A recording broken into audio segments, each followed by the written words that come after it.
दोस्तों कैसे हैं आप लोग। मैं इमरान मलिक। मार्च 2025 की ये बात है जो कि दोस्तों एक पिल्ला बहुत देर से रो रहा था, चीख रहा था, चिल्ला रहा था और ऐसे लग रहा था जैसे कि वो बहुत ज़्यादा आवाज़ लगा रहा हो, चीख रहा चिल्ला रहा था और कह रहा था कि लोग आ जाओ और मेरी मदद कर दो। जो लोग उसकी आवाज़ सुनते हैं उसके बाद इग्नोर कर देते हैं और देख कर भी इग्नोर कर देते हैं, ऐसे ही जैसे आमतौर पर होता है। और इसी बीच के अंदर एक युवक जिसकी जो उम्र थी वो लगभग 22 से 23 साल के आसपास की थी और वो उसके पास से गुजर रहा था और वो भी उसकी आवाज़ वहाँ पर सुन लेता है। अब जब वो उस आवाज़ सुन रहा था तो वो जो पिल्ला था वो नाली के अंदर पूरी तरीके से गीला था और वो ठंड का पूरी तरीके से मौसम था। अब आखिरकार वो पिल्ला पूरी तरीके से परेशान था। उसकी हालत देखकर यहाँ पर वो जो युवक होता है वो उसके पास में जाता है और पास में जाने के बाद में उसको बड़े प्यार से पुचकारता है, अपने हाथ से पकड़ता है और उस नाली से उसको वहाँ से बाहर निकाल लेता है। अब जैसे ही वो बाहर निकलता है, अब तक तो जो पिल्ला था और भी जोर जोर से चिल्ला रहा था, ऐसा लग रहा था कि वो थैंक यू बोलकर वहाँ से चला जाता है और वो युवक था वो उसको बचा लेता है। लेकिन जब वो घर जाता है और उसने बिल्कुल भी नहीं सोचा था और बिल्कुल भी नहीं जाना था कि उसके साथ आखिरकार क्या होने वाला है और जो होता है उसके साथ में वो बहुत ही भयानक होता है। और इस घटना को लगभग 3 महीने से ज़्यादा का यहाँ पर समय बीत जाता है और इसके बाद जो ये खबर होती है ये हर जगह पर आग की तरह फैल जाती है। और जब लोगों तक ये खबर जाती है तो लोग भी यकीन नहीं कर रहे थे कि आखिरकार वो जो पिल्ला था उसको बचाने वाले उसकी जो मौत होती है उस लड़के की, और इस मौत के पीछे की क्या वजह थी, आज की इस कहानी के माध्यम से यही समझने की यहाँ पर कोशिश करते हैं। दोस्तों कैसे हैं आप लोग। मैं इमरान मलिक। और दोस्त आज की जो ये सच्ची घटना है जो आज मैं ये सुनाने जा रहा हूँ आपको, ये है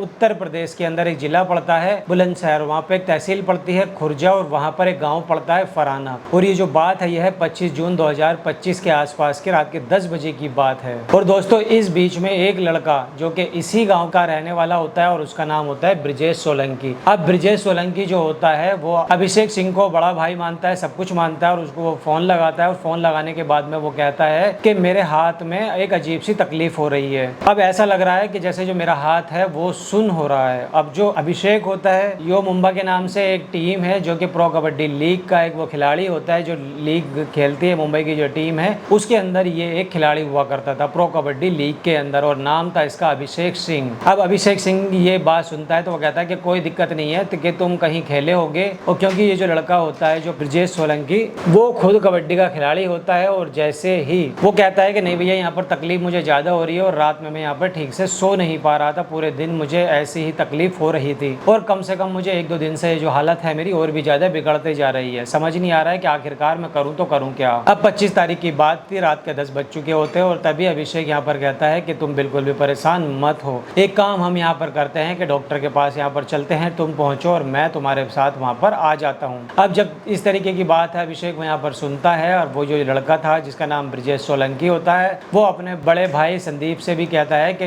भैया मुझे कुछ तकलीफ हो रही है और बहुत ज़्यादा मुझे तकलीफ हो रही है, परेशानी हो रही है। वहीं पास में ही खुर्जा है और वहाँ पर उसको हॉस्पिटल के अंदर लेकर जाते हैं और वहाँ पर कहते हैं कि शायद कोई नस है जो हाथ की नस दब चुकी है जिसकी वजह से हाथ पूरी तरीके से दब चुका है और आप इसको बुलंदशहर लेकर चले जाओ। उसको वहाँ पर रेफर कर दिया जाता है। अब ब्रिजेश सोलंकी को बुलंदशहर लेकर जाया जाता है, लेकिन जो बुलंदशहर के जो डॉक्टर होते हैं वो भी ज़्यादा हाथ पैर नहीं मारते हैं और वो कहते हैं कि आप इसको यहाँ से हायर मेडिकल सेंटर पे लेकर चले जाओ और शायद आप वहाँ पर दिखाओगे तो ज़्यादा बेहतर होगा। अब इसके बाद ब्रिजेश सोलंकी को लेकर यहाँ से अलीगढ़ चले जाते हैं, अलीगढ़ मेडिकल कॉलेज में लेकर चले जाते हैं और वहाँ जाने के बाद में बिना देखे बिना जाँच पड़ताल किए जो मेडिकल कॉलेज होते हैं उसको ऐसा समझा जैसे कि कुछ है ही नहीं इसके अंदर में, और बातचीत करना भी शायद इस परिवार से गवारा नहीं समझा। अब जो घर वाले होते हैं वो कहते रहते हैं कि आप एक बार देख तो लीजिए, वो कहते हैं कि आप इसे यहाँ से लेकर चले जाइए। या तो वो मेडिकल के अंदर डॉक्टर थे, वो पहले इसको पहचान चुके थे, जान चुके थे कि आखिरकार आगे होने वाला क्या है, लेकिन जो परिवार था उसको तसल्ली नहीं हो रही थी। वहीं पास में एक हॉस्पिटल होता है जिसका नाम होता है जीवन ज्योति, और जब वहाँ पर उसको लेकर जाते हैं डॉक्टर होते हैं उसको एडमिट कर देते हैं और उसका उपचार शुरू कर देते हैं। लेकिन जिस तरीके की उसकी हालत थी, जब उसके सामने पीने के लिए आता था पानी तो उसके लिए वो घबराने लगता था, उसकी जो हरकतें थी वो अजीब सी होने लगती थी और ऐसा ये लगता था कि वो बहुत जोर से चीखेगा और चिल्लाएगा और उसको आराम यहाँ पर मिल जाएगा। अब इसी बीच में यहाँ पर डॉक्टर कहते हैं कि आप इसको किसी और बड़े हॉस्पिटल में अगर आप दिखाओगे तो ज़्यादा बेहतर होगा और आप इसे यहाँ से लेकर चले जाओ तो ज़्यादा ठीक आपके लिए होगा। अब जो ब्रिजेश सोलंकी होता है वो अपने पिता से यहाँ से कहता है, और जिनका जो नाम है पिताजी का वो है सतीश सोलंकी। अब वो कहता है अपने पिताजी से मुझे डॉक्टरों ने ऐसी क्या बीमारी बताई है जो कोई यहाँ पर रोकने के लिए तैयार है, जो कि मेरा इलाज करने के लिए तैयार ही नहीं है, और आखिरकार मुझे कुछ तो बताइए कि आखिरकार क्या बात है मुझे। जब उसके पिता ये कहते हैं कि हमने जब डॉक्टरों को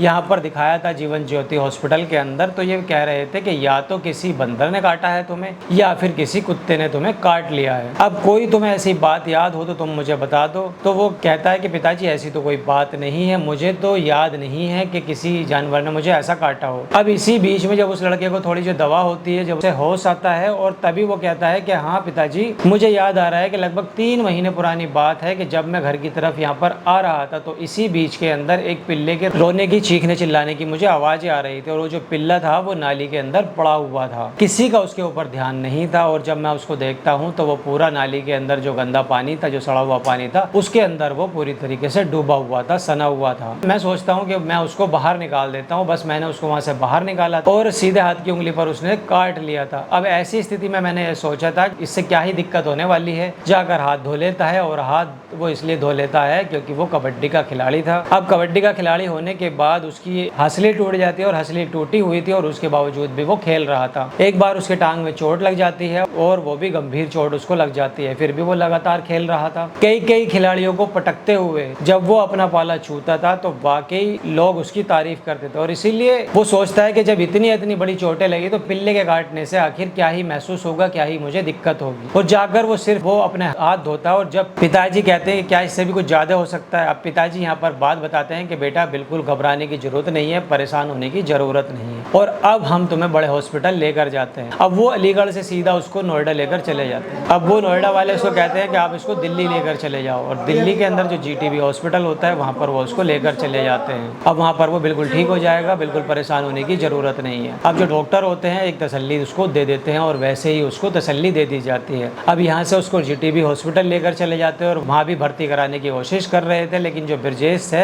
उसकी जो हालत है, जैसे जैसे वक्त आगे बढ़ रहा था उसकी जो हालत है वो और भी ज्यादा खराब होती जा रही थी। वहाँ भी जीटीबी के अंदर उसका जो उपचार होता है वो ठीक से नहीं होता है, या डॉक्टर ठीक करने से उसको साफ इनकार कर देते हैं, या उनको यहाँ पर लगने लगा था कि अब जो शायद स्थिति है वो बिगड़ने वाली है। वक्त और आगे बढ़ता है और दिल्ली से उसे मथुरा लेकर चले जाते हैं, और मथुरा के अंदर एक आयुर्वेदिक हॉस्पिटल होता है, वहाँ पर उसको दिखा देते हैं। और जब उसको वहाँ पर दवा दी जाती है तो उसके बाद उसको कुछ आराम मिल जाता है। अब 25 तारीख की रात 10 बजे से ये कहानी शुरू होती है, 26 की रात पूरी यहाँ पर निकल जाती है, और इसी बीच में लगभग 24 घंटे से ज्यादा का समय यहाँ पर बीत जाता है। अलग अलग जगहों पर 16 से ज्यादा हॉस्पिटल के अंदर परिवार वाले दिखा देते हैं। अब इतना दिखाना था उनको, और उसके बाद में जब उसकी माँ उसके सामने होती है तो माँ यहाँ पर ये कहती है कि चाहे मेरा घर यहाँ पर बिक जाए, चाहे मेरी यहाँ पर जमीन बिक जाए, चाहे मेरा पूरा घर द्वार सब कुछ अगर बिक जाए, बस मेरा यहाँ पर बेटा ठीक हो जाना चाहिए। उसका जितने बड़े से बड़े हॉस्पिटल में अगर हम इसको लेके जा सकते हैं वहाँ पर उसको लेके जाओ और वहाँ पर इसका इलाज करवाओ। लेकिन जब घर वाले उसको मथुरा में दिखाते हैं तो वहाँ की दवाई खाता है, और उसकी दवाई खाने के बाद में लगता है कि उसको आराम हो चुका है, उसको फिर वापस घर लेकर आ जाते हैं। अब यहाँ से फिर कोशिश थी कि इसको फिर से हॉस्पिटल के अंदर इसको लेके चलते हैं और शायद ये कहीं ठीक हो जाए, क्योंकि हालत थी उसकी लगातार बिगड़ती जा रही थी। अब जैसे कुत्ते करते हैं, जैसा पागल कुत्ता होता है, वो कभी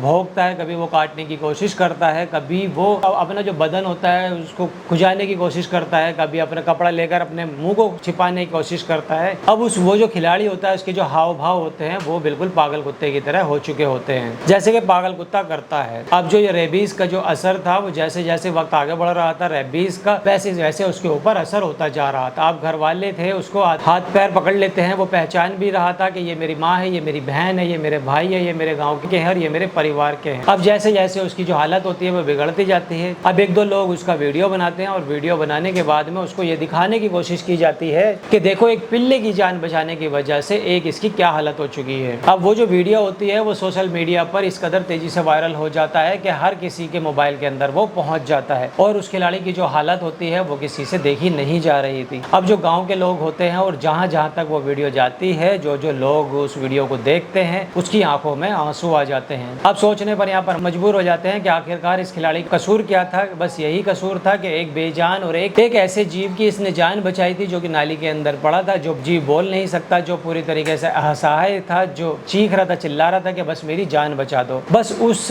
जीव को बचाने की वजह से ऐसा इसके साथ में यहाँ पर हो जाता है। अब दोस्तों फिर आती है तारीख 27 जून 2025 की सुबह 8 बजे के आसपास का ये वक्त हो रहा था। अब जो गाँव के लोग थे वो इकट्ठा हो चुके थे, वो चारपाई पे लेटा हुआ है, कभी उठता है, कभी बैठता है, कभी हाँफता है, कभी उसका वो मुंह खोलता है, उस तरीके की जो उसकी हरकतें थी वो कर रहा था। और 8 बजे के आसपास की जो का वक्त था और जब वो दम तोड़ देता है। गाँव का हर एक बच्चा हर एक जो व्यक्ति होता है उस लड़के को देखकर पूरी तरीके से रोना शुरू कर देता है, बिलबिलाना शुरू कर देता है कि आखिरकार इसके साथ में क्यों हुआ है। दरअसल इसलिए भी रोने वो लगता है क्योंकि एक बार की बात है, लगभग अब से 5 साल पुरानी बात है। एनआरसी कॉलेज है जो कि खुर्जा के अंदर है। दोस्तों पूरे गांव के जो लोग हैं वो उसको देखकर रोने लगते हैं। अब इससे यहाँ पर यही प्रतीत होता है कि कैसे अगर उस पिल्ले को उसने बचाया भी था वहां से और उसको पता भी था कि उस पिल्ले का जो दांत था वो उसकी दाहिनी उंगली पर लग गया है, तो उसको घर जाकर साफ सफाई करनी थी, रेबीज के उसको इंजेक्शन लगवाने थे। क्योंकि हमारी जो छोटी सी लापरवाही होती है वही लापरवाही हमारी जान भी ले सकती है। तो इसी में ब्रजेश की जान भी चली गई है यहाँ पर, जो कि प्रो कबड्डी का खिलाड़ी था और उसने वही एक बात अनदेखी की कि एक पिल्ला क्या ही कर सकता है। तो एक पिल्ले ने ये कर दिया कि लगभग 3 महीने तक उसको पता भी नहीं चला और उसके बाद उसकी आकस्मिक मौत हो जाती है। दोस्तों ये कहानी सुनाने का मकसद आपको यही था कि अगर आप सोचते हैं कि छोटे जो घर में हम बिल्ली पालते हैं, कुत्ते पालते हैं, कि अगर वो आपको कभी काट लेते हैं तो हम अनदेखा कर देते हैं कि ये पालतू जानवर है, इससे आखिर क्या ही होगा। तो एक पालतू जानवर भी या तो उसको पूरी तरीके से इंजेक्शन लगाए जाए, उसका ट्रीटमेंट होया हुआ हो, या फिर उसको अगर इंजेक्शन नहीं है तो अगर उसने आपके यहाँ काट लिया है तो आपको तुरंत अपने डॉक्टर को दिखाना चाहिए, मेडिकल कंसल्टेंट लेनी चाहिए। तो दोस्तों फिलहाल इस वीडियो में इतना ही, तब तक मिलता हूँ अदर वीडियो लेकर। जय हिंद।